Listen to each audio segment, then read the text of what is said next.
Point सोच विचार में आज हम बात करेंगे पाकिस्तान के 5 करेंसी क्राइसिस के बारे में। अब आप कहेंगे कि हम गुर्बत और महंगाई से निकले नहीं हैं, तो ये करेंसी क्राइसिस क्या चीज़ है? करेंसी क्राइसिस का ताल्लुक हमारी एक्सचेंज रेट मैनेजमेंट से होता है और दो करेंसीज के दरमियान एक्सचेंज रेट मार्केट कंडीशंस यानी कि डोमेस्टिक और फॉरेन मार्केट की डिमांड और सप्लाई से डिटरमिन होती है।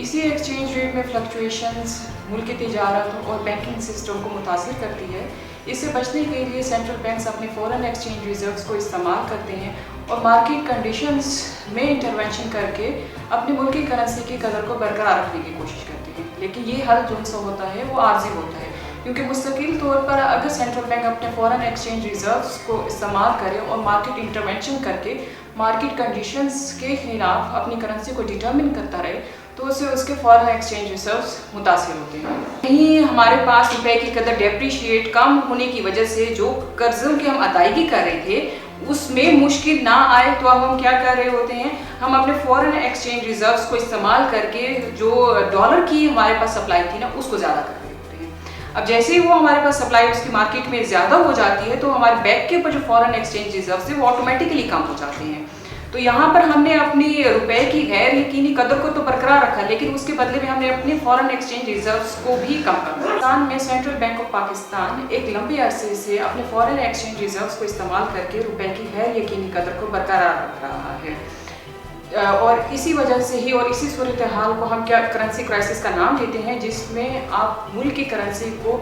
कि एक गैर यकीनी कदर को बरकरार रखने के लिए फॉरेन एक्सचेंज रिजर्व्स को इस्तेमाल करते हैं। पाकिस्तान में पिछले 30 सालों में 5 दफ़ा करेंसी क्राइसिस आया है। पहला 1993 में जब हमने 10% डेप्रिसिएशन करने के लिए अपने फॉरेन एक्सचेंज रिजर्व्स में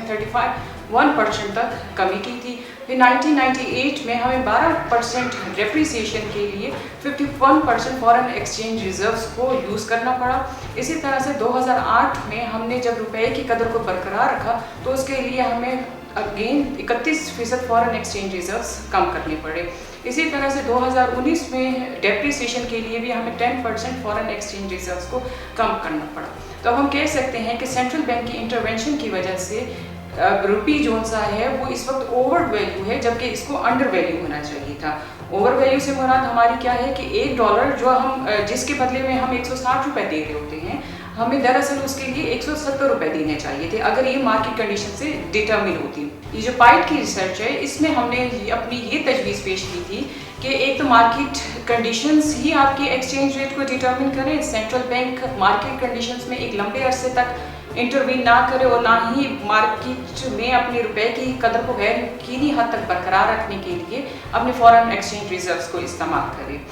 यही तजवीज़ हमने स्टेट बैंक के साबिक डिप्टी गवर्नर जनाब रियाज रज़ीउद्दीन को अपने वेबिनार में हमने जब उनके साथ शेयर की तो उन्होंने भी ये कहा कि रुपया इस वक्त ओवर वैल्यू है, इसको अंडर वैल्यू होना चाहिए और ये मार्केट कंडीशंस इसको डिटरमिन करें। लेकिन साथ ही उन्होंने अपना ये भी खदशा ज़ाहिर किया कि जहाँ तक हम एक्सचेंज रेट मैनेजमेंट की बात करते हैं तो स्टेट बैंक का एक्ट इस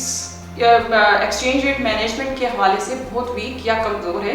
क्योंकि जब भी एक्सचेंज रेट की मैनेजमेंट होती है तो स्टेट बैंक से ज़्यादा मिनिस्ट्री ऑफ फाइनेंस की दखल अंदाजी ज़्यादा होती है। तो अब पाइट की ये रिसर्च हमें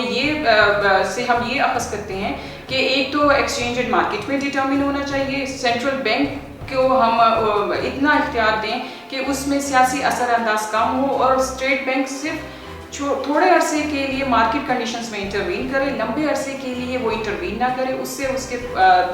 फॉरेन एक्सचेंज रिजर्व्स कम हो जाएंगे। शुक्रिया।